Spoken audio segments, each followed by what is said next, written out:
Having a tiny tower in your pocket might have some bad connotations.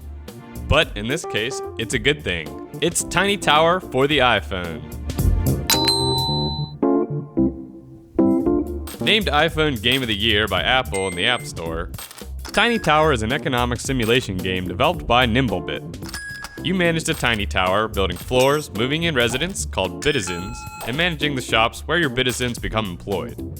It's a fun, addictive little game that'll have you checking up on your tiny tower frequently, making sure things are running smoothly, and your tiny tower is ever growing. One of the first things I notice about Tiny Tower is the variety of things you can do.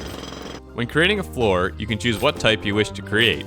Residential will add apartments that will house up to 5 Bitizens, or choose from 5 styles of commercial floors: food, retail, creative, service, or recreation. Once your floor is chosen, construction begins and you'll have to wait real time for the floor to be built. Once it's finished, a random shop will open up. You can employ up to 3 Bitizens in each shop and stock up to 3 different kinds of products. This is where the managing comes into play. It's up to you to keep the shop stocked and business moving. Stocking will take real time again, and once it's ready, tap once more and you're stocked up and open for business. So you might be thinking this sounds like a lot of waiting for a game, and to some degree it can be. But there are a few ways Tiny Tower keeps you engaged while you're playing and waiting. One thing is the elevator. If you hadn't noticed by now, these Bitizens are a bit codependent. They need you to do just about everything for them. Opening shops, stocking, etc. They can't even seem to operate the elevator themselves. Random Bitizens will show up in your lobby and want to ride to a certain floor. Take them up and they'll pay you for the effort, earning you a little extra coin. This may not seem like much, but occasionally a VIP will show up, and these are actually pretty good bonuses you can get depending on what type of VIP shows up. Some will buy up all the stock of one item on a floor, giving you some fast cash. Others will knock 3 hours off the way to restocking items or construction of floors. Celebrities will show up and increase traffic to a floor for quick buys, and a real estate agent will rent out all the space on a residential floor.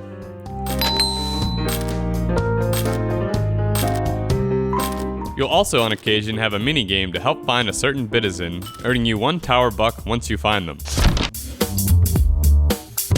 Tower bucks are the other way to speed up gameplay significantly. Tower bucks can be used to hurry stocking and construction, instantly rent out apartments, and for upgrades. This is Tiny Tower's freemium model, and it works pretty well. The game is free, and you're not missing out by not spending money, just giving yourself a lot less waiting around.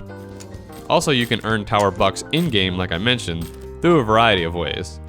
In the latest edition of the game, missions were added as a new challenge having to stock large quantities of items, adding another way to earn some tower bucks. There is a surprising amount of depth to this tiny tower. There are nearly 100 different types of commercial floors to build, and literally millions of Bitizens. Each Bitizen has a name, style, which you can also change, skill proficiencies, and a dream job they'd like to acquire. Landing a dream job makes for a much more efficiently run store and a very happy Bitizen. Bitizens are just as obsessed with social networking as real people with their own Bitbook. This feature sealed the deal for me in this game. It doesn't really add anything to the gameplay of Tiny Tower, but it's an interesting feature to have, furthering the simulation of Tiny Tower. Bitizens will comment on things actually happening in the game, like getting a new job, being busy at work, a shop closing, or sometimes just posting meaningless thoughts. Just like real social networking. Tiny Tower is well polished with lots to do, looks great, and fits your style of playing, whether you stock it up and let it run on its own, or take a more active role by earning as many tower bucks as you can to keep you engaged and make your tiny tower not so tiny after all.